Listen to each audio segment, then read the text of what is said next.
All right, let's jump straight into this explainer and unpack a seriously fascinating theological debate about what early Christian texts actually claim about baptism.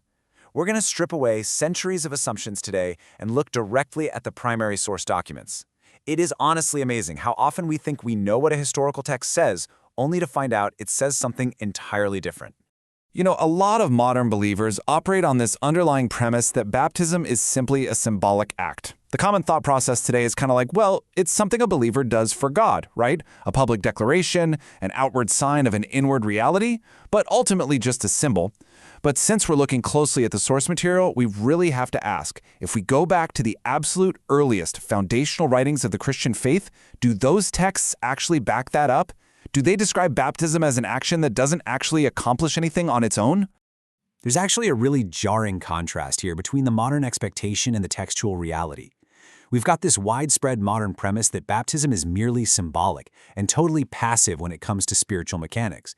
But then you read the earliest source writings and you find this incredibly powerful active language.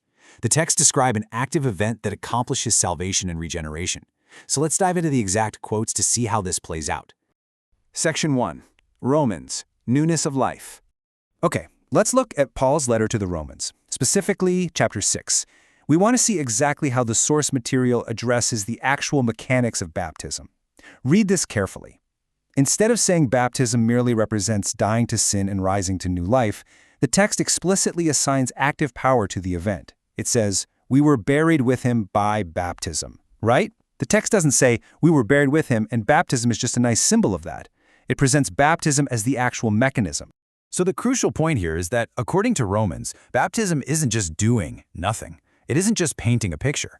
It's explicitly described as doing everything necessary for spiritual renewal. It literally accomplishes the burial and the newness of life. It's not the symbol of the action. According to the text itself, it is the action. Section 2. Titus, washing of regeneration. So, does this next text kind of walk back that active language? Well, no, it actually doubles down on it. Notice the very specific phrasing here. It explicitly states that God saved us through the washing of regeneration. It goes totally out of its way to say that this isn't about human works or some symbol of human righteousness. Instead, salvation is delivered by the washing itself. That's a clear reference to baptismal waters bringing about regeneration. This text is saying the exact opposite of the modern premise. If the popular idea today is that baptism doesn't inherently do anything, the source text pushes back hard by firmly linking salvation to the act of washing. Once again, the language isn't empty. It's not merely symbolic, it's bursting with active, saving power. Section 3.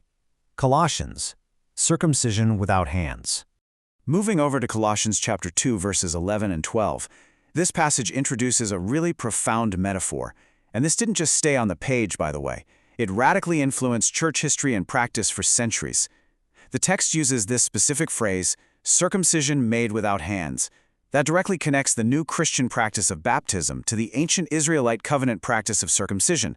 This is a massive theological bridge being built right there in the text. And why does that matter? Well, think about ancient Israelite baby boys. They were brought into the covenant and circumcised at exactly 8 days old. Obviously, they didn't make a conscious adult choice to do that. The covenant was applied to them. By defining baptism as this new circumcision without hands, the text lays down the fundamental theological groundwork for baptizing infants. It frames baptism as something God applies to the individual, not something the individual performs for God. And this specific interpretation absolutely dominated the next 1,500 years of Christian history, long before the major Reformation debates even started. Section 4. 1 Peter, baptism now saves you. If there was literally any ambiguity left, this next verse just tackles it head on. I mean, you really couldn't ask for a more direct, uncompromising statement. The text completely shatters the mere symbol expectation with 5 unmistakable words. Baptism now saves you. It doesn't say it represents salvation. It doesn't say it symbolizes the thing that saves you. It assigns the saving action directly to baptism. When you look at the stark reality of this phrasing, it's pretty much impossible to conclude that baptism was originally viewed as something that didn't actually do anything.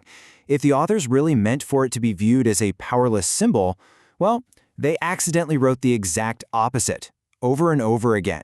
Section 5. Conclusion, more than a symbol.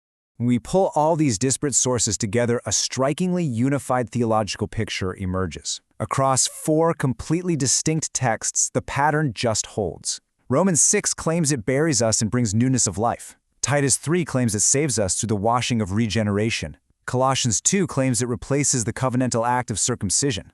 And 1 Peter bluntly states it saves you. Baptism is consistently portrayed not as a human work, not as a hollow ritual, but as an active, saving event orchestrated by God. So let's quickly recap the journey we took in this explainer. We started with the popular modern premise that baptism is just a symbol. But then we looked at the actual texts. Romans says it gives new life. Titus says it regenerates. Colossians connects it to infant covenanting. Peter literally says it saves.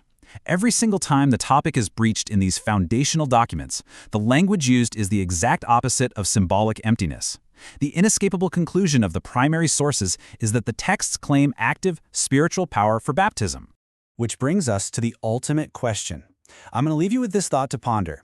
If the earliest source material was so incredibly clear, so unified, and so explicit about baptism's saving power, what historic, cultural, or theological shifts caused so many people to completely abandon that view centuries later? How did we get from baptism now saves you to baptism is just a symbol? It's a fascinating historical mystery and one that is well worth exploring further. Keep questioning, keep reading those sources closely, and I'll see you in the next explainer.